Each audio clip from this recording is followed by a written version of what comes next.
Hi, I'm Issi Neufeld and I'm going to be making banana bread, and I have some tips and tricks to help you make the best banana bread. Tip number one is, in my opinion, the best and most important part of banana bread. You should add in your spices and seasonings to the butter and the sugar. The sugar and the butter will absorb more of the flavors. Tip number two is adding whatever you want into your banana bread.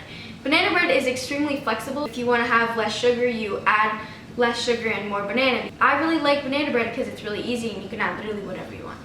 Tip number three is how I would use to bake bread. For banana bread, it would stick to the pan just like everything else. What I do in the bread pan is I actually use the wrapper of the butter to grease the whole pan, and I add flour and move it around until the whole pan gets evenly coated and everything comes out extremely easy. Tip number four is the temperature of your oven. You have to make sure your temperature is not too high or not too low.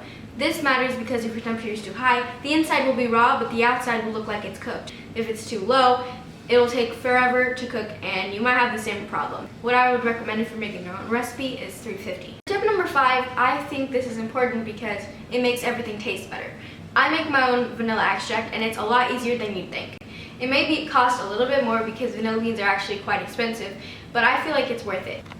I hope you enjoyed these 5 tips to making the best banana bread you could possibly make. A lot of these tips apply to everything, and I'm glad you stayed tuned in and watched this video.